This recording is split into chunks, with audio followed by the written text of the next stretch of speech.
چمدوناتون رو ببندید که دیگه هر موقعی که بخواید میتونید وارد آلمان بشید. یه خبر خیلی خوب رو میخوایم به یه خانواده خوشبخت ایرانی بدیم که زندگیشون از این رو به اون شده. یه کوچولو بیا جلو لطفاً.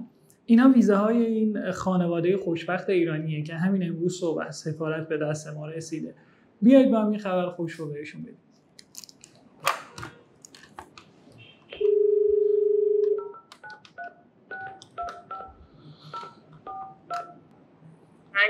سلام خانم قربانی. سلام آقای عباس‌زاده، خوبه؟ حالتون چطوره؟ خوبین؟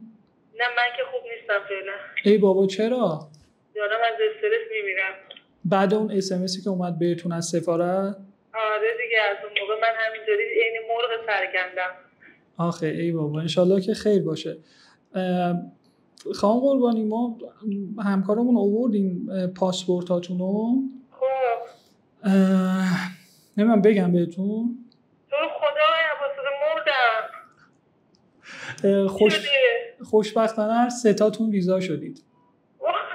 خدا خیلی خوشحالم براتون.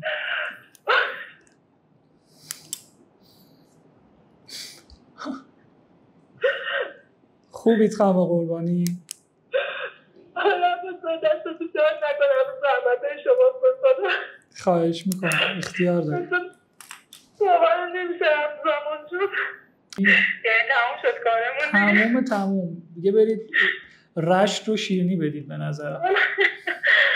خلاصه که دیگه الان چمدوناتون رو ببندید که دیگه هر موقعی که بخواید میتونید وارد آلمان بشید. ما کلا یه دونه چمدون داریم که مثلا مسافرت میرفتیم با یه دونه میرفتیم. من به ماهان گفتم اگر ویزا بشیم باید بریم با چمدون بخریم. آخه انشالله که خیر باشه. چمدون بگیریم وسایل ماهان رو بریزیم توش دیگه. خیلی هم خوب، خیلی هم خوب. خب خانم قربانی عزیز، بالاخره شما هم رفتنی شدین. بزنین قدش.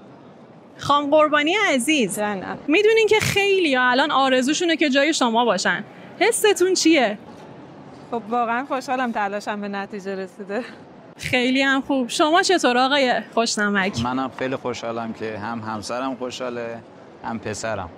بسیار عالی. آخرین کلامتون با هونام اپلای و آقای عباس‌زاده چیه؟ والا خیلی خوشحالم که آقای عباس‌زاده رو انتخاب کردم و خیلی ایشون زحمت کشیدن برای من. خب بعد از اینکه مصاحبه رو قبول شدم دیگه تمام بار کارا رو دوش آقای عباس‌زاده بود دیگه. ایشون دیگه در ارتباط بودم با کارفرمای من، نامه کفایت زبان منو گرفتن برام، حتی ازشون خونه گرفتن برام. خب تمام مدارکی که می‌خواستم ایشون زحمت کشیدن تهیه کردن. خیلی ممنونم ازشون. پروازتون مستقیما به آلمانه؟ والا مستقیم نه، اول باید بریم استانبول، بعد از اونجا به آلمان. کارتون چیه اونجا؟ والا من ناخن‌کار هستم، به عنوان ناخن‌کار دارم میام. بسیار عالی. اینجا هم به همون کار مشغول بودین؟ والا خب اینجا سالن خودم رو داشتم، کارهای مختلف میکردم چون من مدرک‌های مختلف آرایشگری رو دارم، ولی الان با مدرک ناخن‌کاریم درخواست کار داده بودم که خوشبختانه قبول شدم. حقوقتون چقدره؟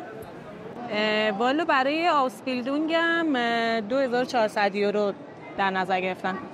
کدوم ایالت قراره کار کنین؟ ایالت مکلنبورگ، فکر کنم شمال باشه، شمال آلمان. خونه براتون رزرو شده؟ بله میگم تیم هونام اپلای برام خیلی زحمت کشیدن و خونه رو رزرو کردن. ما مستقیم به خونه خودمون میریم. تو این مدت چه تغییراتی تو زندگیتون اتفاق افتاده؟ والا من فکر میکنم اصلا یه دریچه تازه به روی من باز شده، یه معجزه اتفاق افتاده. نمیدونم چجوری باید توصیفش کنم، ولی خب خیلی خوشحالم از این قضیه. از ایران برای خودتون چه چیزی یادگاری میبرین؟ والا عکس خانواده‌مو من به عنوان یادگاری دارم میبرم. شما چطور آقای خوشم؟ عکس پدر خدا بیامرزمو که فوت کردن، روحشون شاد باشه. دوستانمو دارم میبرم بخونم. اگه همین الان بهتون بگن یه نفر رو میتونین با خودتون ببرین، اون یه نفر کیه؟ والا یه نفر خب خیلی سخته انتخاب کنم چون خانوادم خیلی ناراحتن از اینکه من دارم ازشون جدا میشم. من پدرم رو انتخاب میکنم. پدرتون رو؟ خیلی هم خوب. شما چطور آقای خوشنمک؟ من مادرم. خیلی متشکرم آقای خوشنمک. خانم قربانی عزیز وقت گذاشتین، واقعا محبت کردید. بازم از تیمتون تشکر میکنم. زنده باشین. خیلی ممنون زحمت کشیدید. چه خانواده‌تون باشین. زحمت کشیدید. خدا نگهدار. خدا نگهدار. موفق باشید. مرسی. خدا نگهدار. خدا نگهدار. بای بای.